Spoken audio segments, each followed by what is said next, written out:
Hashem. Thank you guys for allowing me to be here with you. For those who don't know, my name is Nissim Black. I am originally from down the way, from Seattle, Washington. I now reside in the holy city of Beit Shemesh, which is about 30 minutes away from Jerusalem. I moved from Jerusalem this year with my family, but I'm in Israel. So we can all clap about that, huh? We can all clap about that. The Holy Land. So we'll jump in a little bit because, I have rabbi syndrome, and if I don't start, we'll be here all night long. So as I mentioned, my story began in Seattle, Washington. I was born to parents who actually pioneered hip-hop, pioneered rap in Seattle, Washington, my mother and my father. Along with that, I happen to have been also very exposed to violence, the streets, and in a very, very dysfunctional way of living at a very early age. Me, myself, I started smoking pot by the time I was 9 years old. By the time I was 12, I was already dealing. And a very interesting thing, most people, when they begin to tell you these type of stories, it's because they're out of the house and the streets end up raising them. Now, I had two parents at home. My house was just a spot, We were battle ran by the FBI when I was 8 years old. I was very, very exposed to these things. And even at the time, I think my parents had, to some degree, prided themselves on not hiding things from me. So as far as what I knew, this was everyday life. I would come home, and to paint a picture, it'd be sort of like leaving from the Magic school bus and then walking into Scarface's dining room, coming home to kilos of dope all over the table, garbage bags full of marijuana, people with guns counting money outside. Very much so like maybe a lot of the neighbors around the neighborhoods. I grew up in that type of environment. My first introduction to religion was Islam. My grandfather was a Sunni Muslim. He came to live with us when I was younger. And I went to go pray with him maybe 5 times a day. I was with him every once in a while. He would take me to the mosque, but I was very, very involved in praying with him as a kid. And he was a very, very interesting character, my grandfather, rest in peace. He himself had a very troubled life and ran away from home maybe when he was 11 years old to go find his father in Seattle, which was like, across the country, leaving from Chicago at that time. And found himself also too very involved in the streets and gang violence very early, to where he spent most of his life in prison, to where he ended up actually passing away there. He himself went to jail on a probation violation, which should have been the last time he had actually had his freedom. And after that, from that point on, if anybody would have asked me what my religion was, I would have told them, I'm Muslim. My parents at the time were not too religious about anything except for selling drugs. So there's no religion so much in the house. But I can definitely say about myself, I was a very, very deep thinker. I was always into deeper ideas and I would always ask deep questions as a kid. So for me, retrospectively looking at it and seeing where I am now today, almost to some degree, I could see that there was something there from the beginning. Fast forwarding a little bit, when I was about 13 years old, I had a friend who was involved in this hip-hop program, and he was pushing me very, very hard to join him at this hip-hop program. At the time, I also, at the age of 13, I recorded my first professional record with a producer, Vitamin D. So I was sort of feeling myself a little bit. I felt like, I'll go to some hip-hop program, I'm recording with, big names already, So in the end, he got me. And I ended up going to this place. And the love and the reception there was amazing. This place happened to be at a center called the Union Gospel Mission, the youth department. And going there for me was ended up being a safe haven. And I think it was the first place that I was really exposed to on a daily that didn't reflect the dysfunctional things that I was seeing at home, And so to me, it sort of became like, the safe haven, a home away from home for me. And I became very, very involved with the place. Now, one of the things they were very careful to do was not to at the beginning they didn't share so much like it's religion. It was just more so a place to come and hang out. And then one day, one of the counselors I got very close to, he came to me and asked me if I wanted to go to camp. So I got completely quiet. He looked at me, I looked at him. And I said to him, black people don't go camping, man. It's not what we do. We don't go outside. We don't go sleep, where there's wild animals and bugs on purpose. We're not doing any of that, And so after having this conversation, he's laughing, and he shows me a brochure. This place, it ain't camp. This is GaN Eden. This place was heaven, you know what I mean? So I ended up going there. And after being in this place, one of the most beautiful things about it is that, something about being in an immersive environment. When you're outside of your environment, especially out maybe, in nature, and this one was like in the middle of nowhere, the heart, that opens up a little bit more. And so being there, there was a speaker, and after every time he would speak and give over pieces of his story, at the end, he would leave a series of questions that needed to go back, for each cabin to go and discuss. I don't know if anybody have been in a Jewish camp, very similar to like a, private oneg, whatever.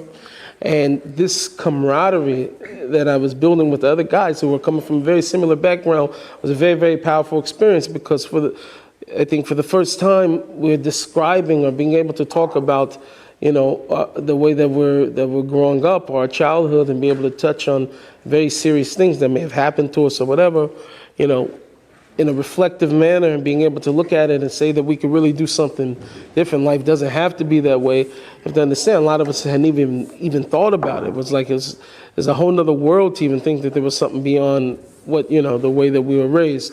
So that powerfully, in a powerful way, it impacted me. So after there, if anybody has been along in the missionary world, for every question that they always have the answer. So there's a lot of questions and a lot of answers, and very, very deep questions that, unfortunately, at the age of 13, 14, I hadn't thought of myself. So I ended up becoming a Christian, and it was very, very, it was a very crucial time for me, because I was going into high school, where, I describe it the way my football coach says, that most people that played on the team, they would graduate and end up with a full ride to Henderson University. Henderson University was the street corner outside of the football field over there. A lot of people did end up in Henderson University. So it was a very, unfortunately, I don't want to go into the educational system or anything like that as much, but, you'd like to say that it wasn't really set up for us to win. The teachers, the academic, we didn't have books, just sort of like the amount of funding and different things like that wasn't there in terms of our education was impressive. But forever we had, brand new football uniforms every year, brand new stadiums, brand new this or whatever. Didn't have books. Didn't have textbooks. So, it was sort of like you're going to get into this, this type of environment, only painting that to be able to let you know that, it could be a rough thing to go into if a person doesn't have some type of thing that's occupying his time. So for me, it was between religion, rap music, and football. American football. I don't have to say that in America, but, speak all over the world, so sometimes I got to flex it a little bit, real football. Anyway, so between those three things, it sort of started occupying my time. And I think that, at different points, I leaned more towards this, more towards that. And I think I became so consumed in between football and the music that the whole spirituality thing sort of took a back seat. And it was until my 10th grade year, I had this major moment. I don't know what it was. I still don't know how to really explain it, but I remember during my lunch hour walking into the doors at this place and having this moment come over me where I almost felt so strongly out of place. I felt like I knew something that nobody else in the school knew, right? And these are people I grew up with since elementary school, and I'm looking around. and I couldn't make out. I knew something they didn't know, and I felt so out of place, like I didn't belong there. And after about 10 minutes, I ate a chicken nugget and it went away. But, this like trip out I was having at this time, I couldn't explain it. It was like a feeling that, never happened to me, so strongly like that before. And so after that, I realized I felt like maybe God's trying to send me a message. I don't know. It felt very spiritual. So after that, I went and got myself very, very involved back at the Indian Gospel Mission. I became an intern. I started joining all the different Bible study groups. And before you knew it, I became like the poster child for this place. I had almost half of my high school going to all this place. Literally poster child. I was on billboards, the magazines, the everything. And, yes, you can, the whole whatever. And so this became this, sort of like everybody was expecting, certain type of image or whatever from me. Fast forward a little bit, going into my junior year of high school, one of my demos, the CDs, that made it to the desk of an A&R at the record label Virgin Records. And I started getting called from this A&R, this talent scout. I'm in LA, I probably don't have to say what an A&R is. But so I started getting these calls and started having conversations with them, and it started to turn really serious, like, the actual deal was going to happen. One of the things that was big in hip-hop at the time was a guy by the name of 50 Cent. May have never heard of him. And sort of, his wave of what he was doing to hip-hop at that time, it sort of turned it back into real serious gangster rap, you know what I mean? At that time, he had guys singing, Nelly, Ja Rule, we had that whole whatever. I don't know how old I'm making myself sound by saying this, but, that's just sort of what hip-hop was. And 50 just came in and like, I'm robbing everybody, you know what I'm saying? So one of the biggest things is the A&Rs at the time, they're not looking for the next new thing. They want carbon copies of the same things that are already selling records. So obviously this didn't really match as they're telling me, listen, we love the records, but can you send us something a little bit harder, a little whatever? And I'm just like, come on, man, I'm the poster child for the Young Gospel Mission, for sure. It's not going to get any harder than this. So the conversations continued. And I remember they sent over like this memo, was like a proposal of a deal. It wasn't the actual deal, but the proposal, and it had $500,000. And you should believe I was cussing on every single song afterwards. Came like 50. Yeah, I was like 50's clone after that.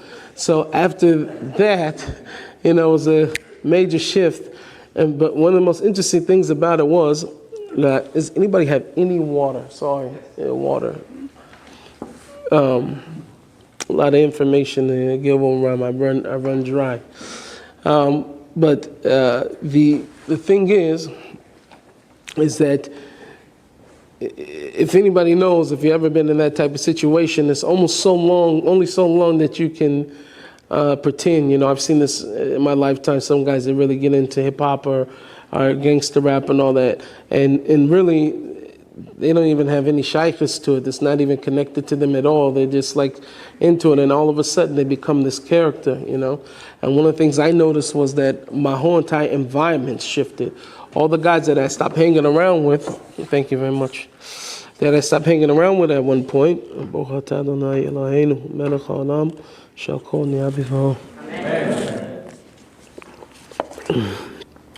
the guys that I stopped hanging around with slowly started to come back into my life. Another important thing that happened to me in my 10th grade going into 11th grade year is I also met the woman who would eventually be my wife. I've been my wife since I was in high school, so we're high school sweethearts. And so, I kind of found myself to some degree trying to live two lives.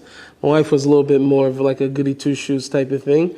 When I'm around my boys, I'm like one way, and then when I'm around her, I'm like trying to really figure out who I was. And so the music ended up going in that's the next powerful point for me that really shifted things for me. I remember I was in the studio late one night with a friend of mine, and I was running up and down the stairs because, the studio was in my house, so I was going up and down the stairs a lot, just go check on my mother. My mother was addicted to narcotics. And I seen that she was always dozing and whatever, so I was very used to it. But this is one particular night I noticed it was more than any other night that I had noticed it, so I kept running up to check on her. And I remember the last time I put her to sleep in my bed, and I went back on my way downstairs. I was on the phone with my girlfriend at the time, my wife, and I said to her, I feel like one day she's not going to wake up. And surely she didn't wake up that morning. I lost my mother to overdose. She was 37. I was 19. And I remember the pain that I felt at that time. I wouldn't have wished on my worst enemy. It was such excruciating pain. My mother at that time was like my best friend. I would talk to her about everything. And so to have that loss, and I think for years after that, it was hard for me to look at people who were 30, 40, 50, and they still had their mother. And I was asking God for so long, why only 19 years, So it was a very, very hard thing for me. In some ways, it opened up doors. I had an aunt who was well-to-do. She sponsored a trip for me to go to New York. I ended up going to New York and trying to get maybe a bigger offer. This right after Dame Dash and Jay-Z had split, I went to Dame Dash Records. There was a guy by the name of DJ Clark Kent who was the president at Dash Records, who was responsible for finding the Notorious B.I.G. and Jay-Z, who took a really big liking to my music. So I spent some time with him in New York in hopes to hopefully secure something with him. I went to Slim Shady Records, Eminem's record label. I had conversations at Atlantic. I went all these different places. And I think by the end of the trip, when I finally got back, everybody pulled out. We had a conference call. Dame Dash didn't want to move forward. So I came back and I said, there's no other way to do it than to sell these CDs out the trunk. And we went up and down selling CDs out. This is when you had places to play CDs in, whatever. There I go dating myself again. So anyway, so we went out, did an independent, got kicked out of every movie theater and mall in Washington State, and things just started to spread organically.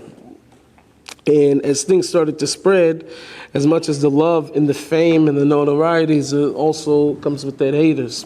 So there was one particular artist who, wanted to get his name out there. So he decided the way to do it, that he was going to take shots at me on the record. He was going to, say some disrespectful things. So I remember sitting in the studio when one of my boys brought this record back to me, and I'm listening to it. And, my pride's hurt a little bit, listening to the record. And so I decided myself, grab a pen and pad, and we're gonna go at it. And so it happened, a friend of mine walked in, and he was just like, listen, if we go beat the guy up, he ain't gonna make any more songs, you know what I'm saying? So I was like, I like that idea, man. And so it happened. We ended up going to go find the guy. And really, honestly, poor guy. By the time I got there, I was the third car of goons to go up there to go fight the guy, It already had to deal with two car full of dudes. The reason being because although, we all come from a different, came from the street background, I was still a very, very peaceful person. And so my boys were very overprotective of me because they knew that if it's black, he's not starting nothing with anybody. He's always trying to diffuse things. So because of who I was, my boys, they went to the next level because it was me. And I remember the next thing I remember hearing is the sirens coming, and we all, and I had this guy hanging over and whatever. It was not good. It was not good. The best thing was to get out of there and get out of there quick. So the police were coming, and so we all went our own ways. And I talked to my boys, and we made up a spot to meet at the office we had downtown. And so I ended up getting a call after I got there saying that the police were looking for me. So I'm thinking the police are going to get in, they're not even fighting in the club. I fought outside of the club, and now they're going to come look for me. And so the guy on the phone says that, no, they said you had a gun and you were shooting at the club and the blah, blah, blah. It was a complete fabrication of the story that just happened.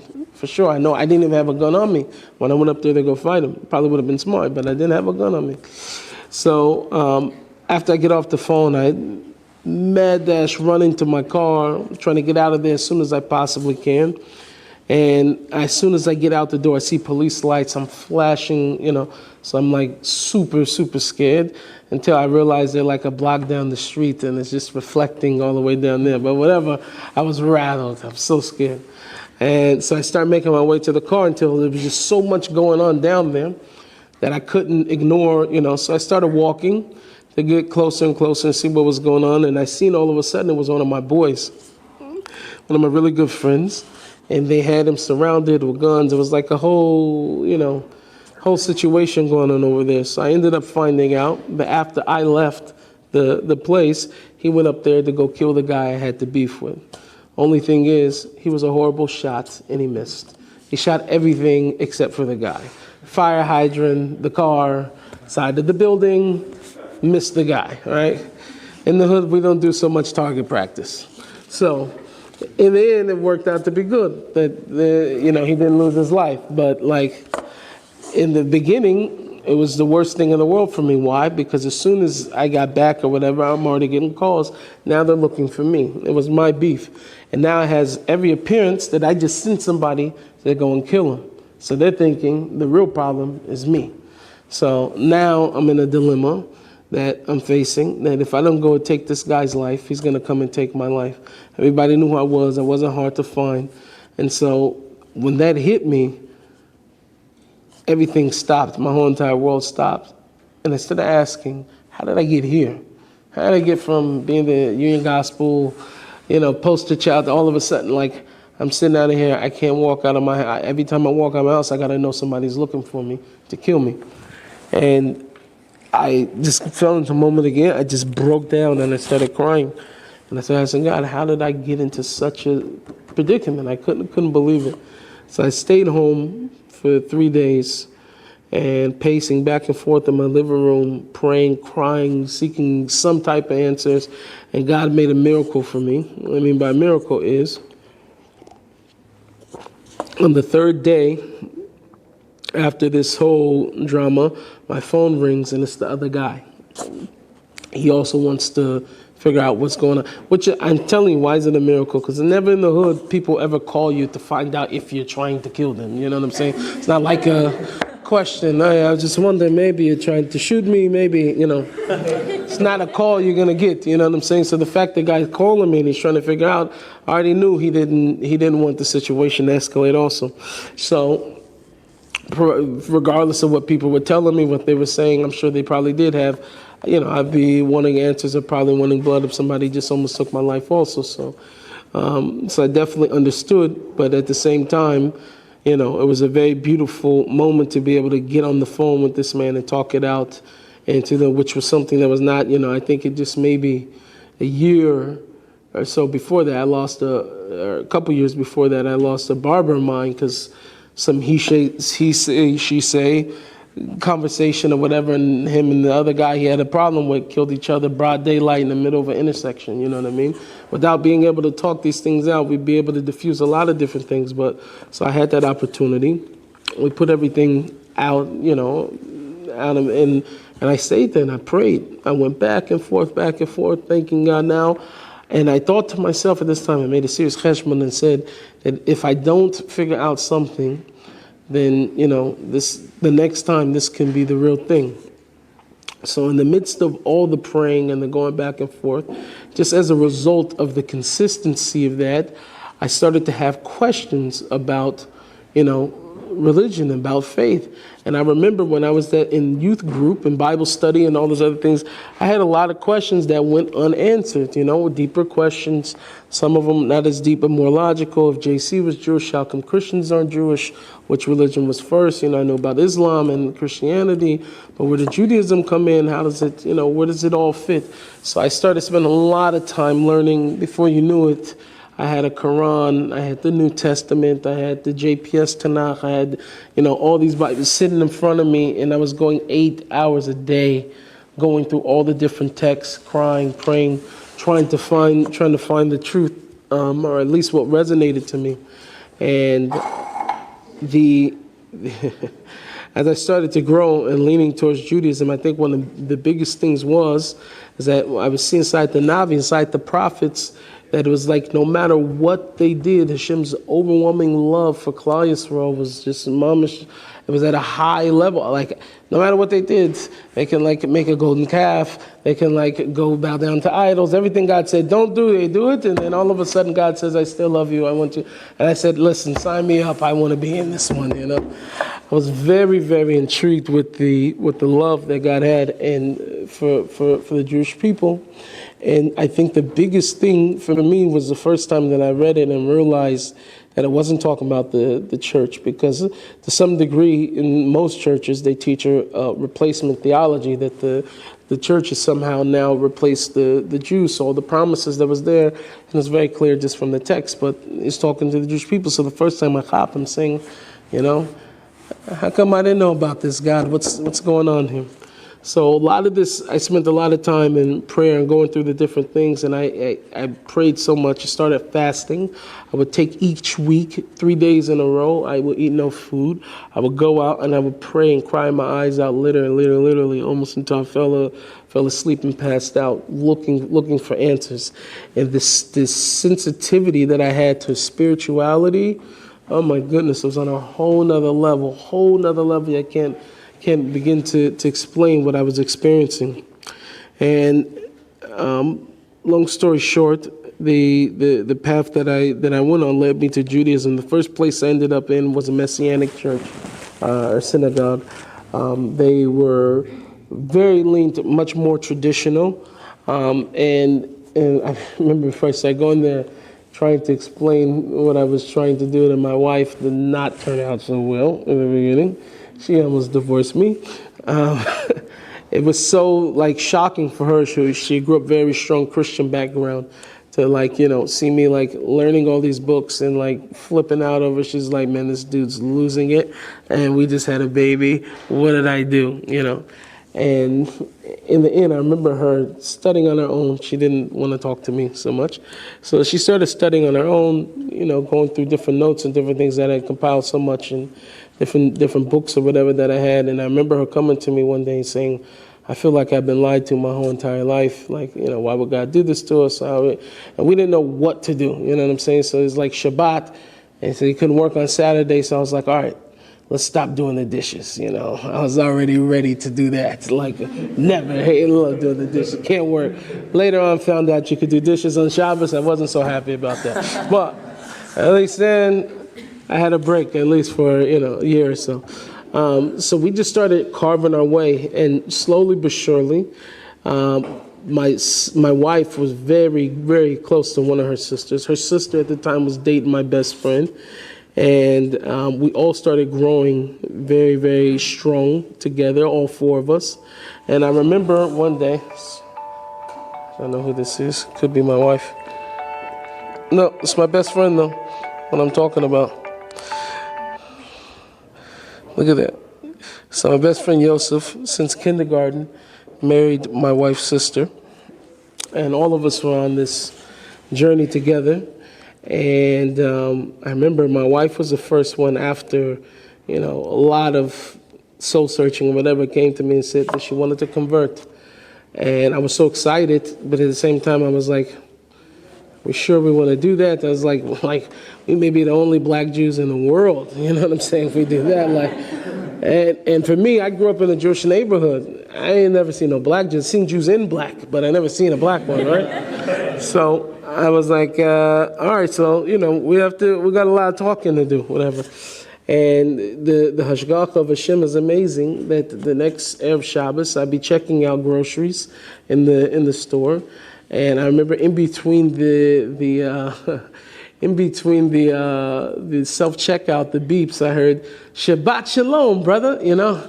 I turned around, it's a black Yid, and he's standing in the store from ear to ear. He's got a grin. He was so happy to see me. And he invited us for Shabbos. So ended up going to him for Shabbos, 2 weeks in the neighborhood that I grew up in. So it was an amazing, like, experience. So, and then to keep it under our time restraints, so it happened that Baruch Hashem now, going on 8 years ago, me, my wife, my best friend, and my sister-in-law all were converted on the same day. And we had a double wedding. And Baruch Hashem, four years ago, we all made Aliyah move to Israel together. Baruch Hashem. So that's my story, Bekitzer. Yeah. Baruch Hashem. Baruch Hashem. I don't know if we have time for a quick question and answer. We'll do question and answer really quickly, and then we gotta go do this. Sorry on the tardiness. Also, I want to just make a disclaimer. I flew in from Israel to shoot this video, and it was about an 18-hour trip. So between the last 48 hours, I maybe slept 5 hours. So I was waiting on the Uber and fell asleep with my like this at the table.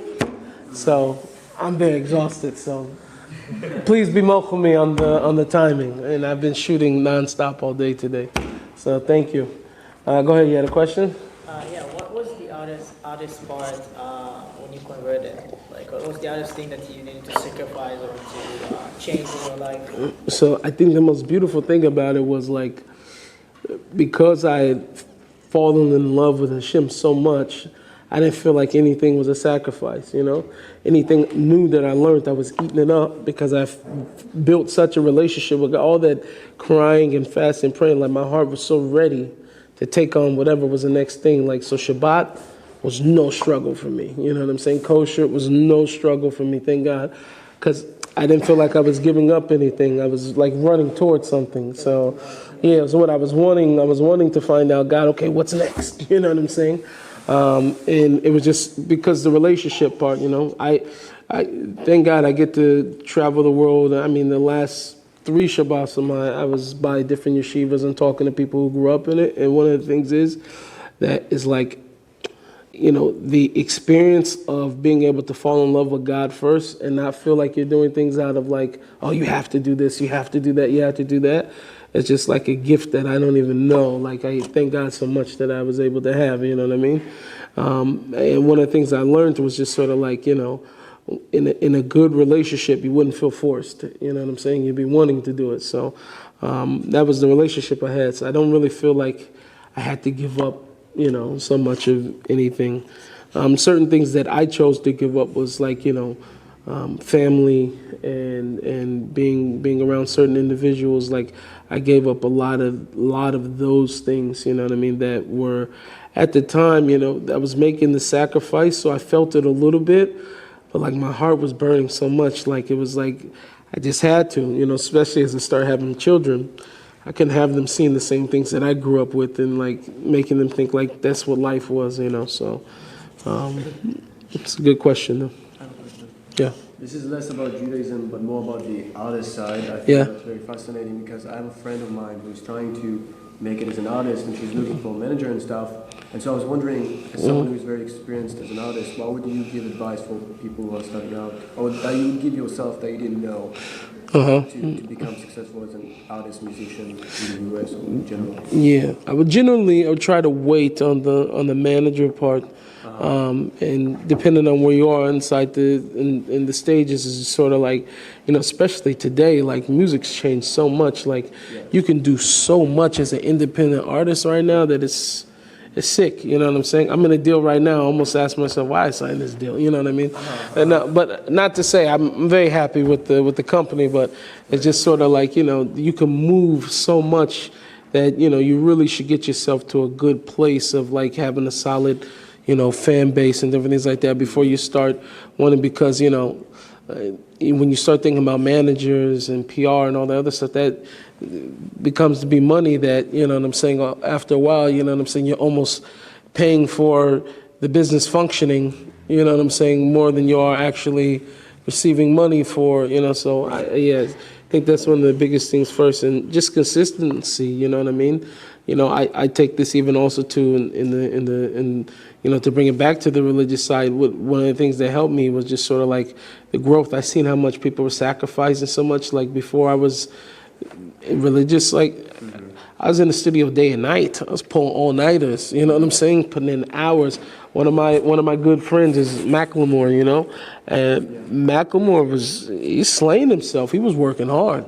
He was working. People was like, oh, it's a Cinderella story. That wasn't no Cinderella story. The guy was working hard. He was working very, very hard. Right. He was a drug addict, right? Yeah. He had his problems with drugs and everything else.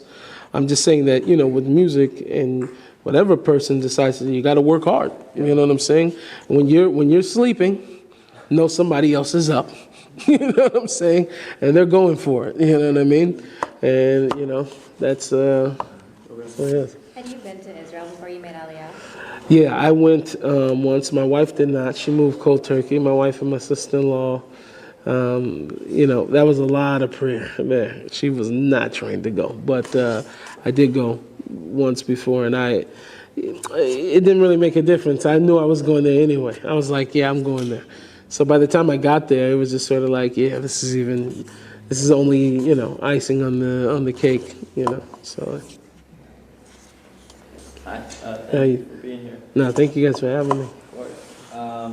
So you mentioned that you grew up in a neighborhood with a lot of Jews. Right. Did you have, growing up, did you know any Jewish people, have any Jewish friends? What were your perspectives? Not so much. That's so crazy. I had no perspective. My parents didn't it's very interesting because in New York, it's almost like a little bit more like everybody sees each other, but a little bit more segregated. Over there, it's just sort of like, everybody does their thing in Seattle. So, which really is sort of like the staple of Seattle is sort of like, very love and open type of place. And I think across all different communities over there. So I didn't grow up with any type of thing. I remember my auntie one time, she told me we were walking past synagogue over there, and she said, "You see that star? That's the star of Satan." She told me that. I ended up being Magaya in that exact shul that she told me that I would convert it there. So she didn't know. She didn't say anything. Okay, shkoyach. So she didn't know that what she was talking about. She literally thought it was the stars, the Satan, whatever. So she maybe. I would say she's seen on YouTube, but I don't know if YouTube was so popular back then when she told me that. Anybody else? Any questions? What were the reactions of the people around you when you started getting close to Judaism and you finally converted? Oh, people thought I was nuts. They thought I was crazy. They thought I was joining a cult. They had all type of. It was so foreign to them. You know what I mean? So that was one of the main reasons why I had to get away. You know what I'm saying? It's almost like people don't understand how important that is to be able to be you. And sometimes you can't be around people who know you a certain way because you'll never be able to grow to be the you want to be. You know what I mean? And so once I realized that there was a bigger me inside, I had to get away. So I got to a place where I didn't know and didn't care what they was thinking about what I was doing. I was going 1,000% in the way that I wanted to go. So by the time now I'm starting to have relationships with family. They did a documentary on me in Israel, and they flew me back to my family I hadn't seen 7-8 years or something like that. And after that, I've been in contact with them. But it was so much love and respect and awe. This watching all the videos, the music, they're watching everything, the lectures, the everything. So that's how I got the name, Nissim, which afterwards, like I said, retrospectively, being born in Kislev in the darkest month of the year, the month of Hanukkah, of triumph or whatever, which is my whole entire story. And it's a crazy thing because on top of that, it's the month of donuts, and I love donuts. So it's like B'Shevet, So listen, it's Mina Shemayim. God planned the whole thing. That my month would be the month of donuts. And on the 7th, the Zion Kislev, and then a few days ago on the 9th was my Gregorian birthday. So Baruch Hashem. Thank you. Thank you guys so much. Part of the music video that we're shooting in LA. Nissim is going to perform the entire video. Song. Okay? So, let's start rolling. Can we connect the speaker? Sure. Okay, thank you guys so much. Appreciate it.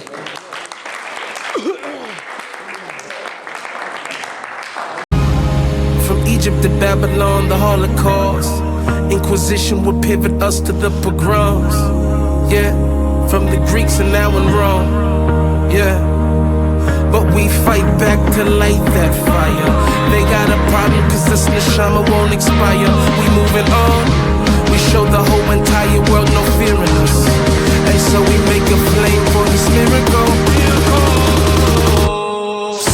get paid, babe.